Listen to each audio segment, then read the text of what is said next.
కబ్జాల విషయంలో వెనక్కి తగ్గేది లేదన్నారు సీఎం రేవంత్ రెడ్డి. ఎంత పెద్దవారున్నా సరే వదిలిపెట్టొద్దని సూచించారు.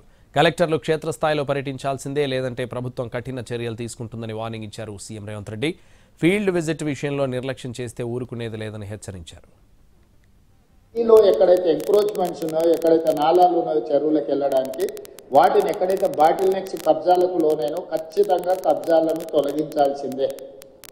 ఎంత వారున్నా ఎవరున్నా ఆ విషయంలో కఠినంగా వ్యవహరించాల్సిందే. కబ్జాలు పెట్టేటోళ్ళు 10 మంది ఉంటే ఈ 10 మంది వల్ల 10,000 ఇళ్ళు కాలనీలలో నీట మునుగుతున్నాయి.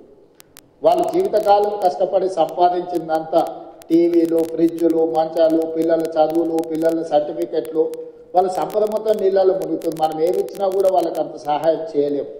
కాబట్టి దయచేసి ఈ విషయంలో అధికారులు స్పష్టతతో కూడుకున్న నిర్ణయాలు తీసుకొని ముందుకు వెళ్లాల్సిందే. అధికారులు ఎవరు నిర్లక్ష్యం వహించినా ప్రభుత్వం దాన్ని సీరియస్గా పరిగణలోకి తీసుకుంటుంది. దయచేసి నిర్లక్ష్యం అనేది వదలండి, క్షేత్రస్థాయిలకు వెళ్ళండి. కలెక్టర్లు కూడా ఫీల్డ్ విజిట్లు చేయాల్సిందే. నేను కలెక్టర్లు, చీఫ్ సెక్రటరీ గారు కూడా చెప్పిన, మీ ఏసీఆర్లు రాసినప్పుడు మీ ఫీల్డ్ విజిట్స్ కూడా వన్ ఆఫ్ ద క్రైటీరియా. మీరు అనుకోవచ్చు ఫీల్డ్ విజిట్ చేయకపోతే ఎక్కువైతే ట్రాన్స్ఫర్ చేస్తారని.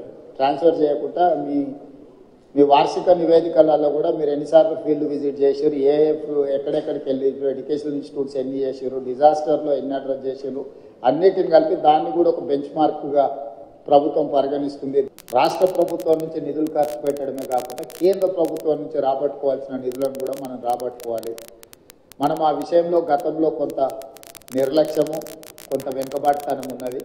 ఇక ముందు అలాంటి నిర్లక్ష్యం కానీ, అలా కేంద్ర ప్రభుత్వం నుంచి రావాల్సిన నిధులను తెచ్చుకోవడంలో కానీ అలసత్వం ప్రదర్శించడానికి వీల్లేదు. అలా ఎవరైనా అధికారులు వ్యవహరిస్తే అధికారుల మీద కూడా చర్యలు తీసుకోవడానికి ప్రభుత్వం వెనకాడదు. గతంలోనే ప్రభుత్వం జీవోలు ఇచ్చింది. మనుషులు చచ్చిపోతే, ఎవరు చచ్చిపోయినా 5 లక్షల రూపాయల నష్టపరిహారం ఇవ్వడానికి ప్రభుత్వం నిర్ణయం తీసుకున్నది. ఎక్కడెక్కడైతే హ్యూమన్ లాస్ ఉందో వాటన్నిటిని కూడా రికార్డ్ చేసి పోలీస్ అధికారులకు కూడా, కమిషనర్స్ అండ్ పోలీస్ డిపార్ట్మెంట్ కూడా ఇన్స్ట్రక్షన్స్ ఇస్తున్నా. అట్లా పోయిన వాళ్ళందరినీ ఇమ్మీడియట్గా ఎఫ్ఐఆర్ చేయండి. ఇంట్లో మునిగిన వాళ్ళు, ఇంట్లో పోయిన వాళ్ళకు ప్రతి ఇంటికి మీరు అంచనా వేసి 15,000 రూపాయలు నష్టపరిహారం వాళ్ళకి ఇవ్వండి. పంట నష్టం జరిగిన ప్రాంతాలలో చాలా వరకు పత్తి, వరి, చేతికొచ్చిన పంట నష్టము ఇవన్నీ కూడా జరిగినాయి. కాబట్టి ఎకరాకు 10,000 రూపాయలు మనం రైతులకు పంట నష్టపరిహారం కూడా ఇవ్వాలనుకుంటున్నాం.